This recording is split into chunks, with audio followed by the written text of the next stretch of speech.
কেকার স্বাদ কাহনে সকলকে স্বাগতম। আশা করি তোমরা সবাই খুব ভালো আছো, আমরাও ভালো আছি।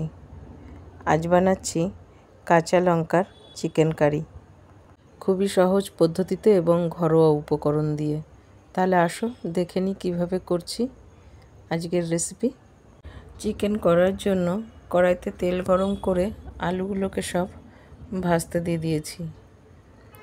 আলুগুলোকে খুব সুন্দর করে নেড়েচেড়ে লাল রং ধরে ভেজে নিতে হবে। দেখো আলুগুলোর গায়ে সুন্দর করে লাল রং ধরে গেছে, তো এখন আলুগুলোকে সব তুলে নেব। আর ওই তেলের মধ্যেই দিয়ে দেব জিরে ফোড়ন, আর দিয়ে দিচ্ছি মৌরি ফোড়ন। ফোড়ন থেকে বেশ সুন্দর একটা গন্ধ বেরিয়ে এসছে। এখন এর মধ্যে দিয়ে দেব পেঁয়াজ কুচি। পেঁয়াজটা আজকে আমি দুভাবে ব্যবহার করছি।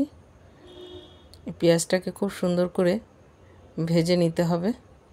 দেখো পেঁয়াজের কালার চেঞ্জ হয়ে গেছে। পেঁয়াজটা কিন্তু খুব সুন্দর করে আমি ভেজে নিয়েছি। এখন এর মধ্যে দিয়ে দেবো আদা রসুনের পেস্ট।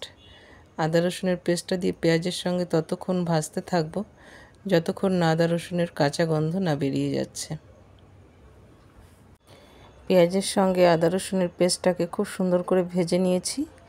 এখন কাঁচা পেঁয়াজ আর কাঁচা লঙ্কার পেস্ট করে রেখেছিলাম সেটা দিয়ে দিলাম, আর দিয়ে দিচ্ছি কিছু গুঁড়ো মশলা, ধনে গুঁড়ো, জিরে গুঁড়ো, গরম মশলা।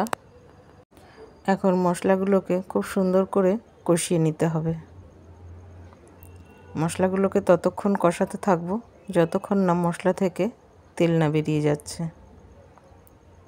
মশলাটা খুব সুন্দর করে কষিয়ে নিয়েছি, দেখো উপর দিয়ে তেল বেরিয়ে এসছে। এখন দিয়ে দেবো চিকেনটাকে আমি খুব সুন্দর করে ধুয়ে পরিষ্কার করে জল ঝরিয়ে রেখেছিলাম। এখন চিকেনটা দিয়েও খুব সুন্দর করে এটাকে কষিয়ে নিতে হবে মশলার সঙ্গে, খুব ভালোভাবে কষিয়ে নেব। আর এখন দিয়ে দিচ্ছি স্বাদ অনুযায়ী একটু নুন।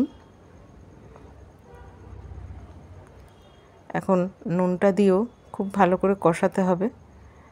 আগে নুন দিয়েছিলাম কিন্তু পরিমাণে একটু কম হয়েছে, তার জন্য আবার নুন দিয়ে নিলাম। খুব ভালো করে কষিয়ে নেব। চিকেনটা যত সুন্দর করে কষানো হবে না, খেতেও কিন্তু তত সুন্দর হয়। দেখো চিকেনের কালারটা কিন্তু পুরো চেঞ্জ হয়ে গেছে। চিকেনটা কিন্তু খুব সুন্দর করে কষানো হয়ে গেছে, তেল বেরিয়ে গেছে। এখন দিয়ে দিয়েছি গরম জল। রান্নায় সবসময় গরম জল ব্যবহার করলে রান্নার স্বাদটা খুব সুন্দর হয়। দেখো ঝোলে জাল উঠে গেছে সুন্দরভাবে। এখন চিকেনের মধ্যে দিয়ে দিচ্ছি আলু, যে আলুগুলোকে আমি ভেজে রেখেছিলাম। এবার চিকেন আর আলু দিয়ে খুব সুন্দর করে ঝোলে জাল তুলে নিতে হবে। দেখো খুব সুন্দর করে টকবক করে জাল উঠে গেছে। এখন দিয়ে দিচ্ছি ঢাকনা। 5 মিনিট পরে ঢাকনাটাকে তুলে নেব।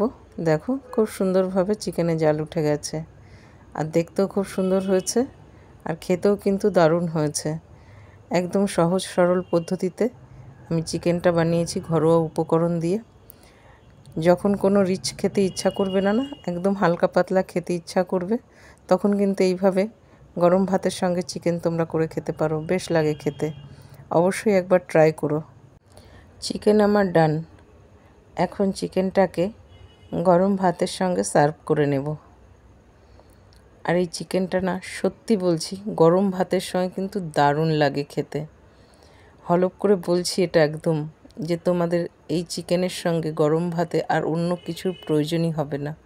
পুরো ভাতটা তোমরা এই চিকেন দিয়েই খেয়ে নিতে পারবে। এতই টেস্টি হয় আর এতই সুন্দর খেতে, একদম হালকা পাতলা এবং খুবই টেস্টি।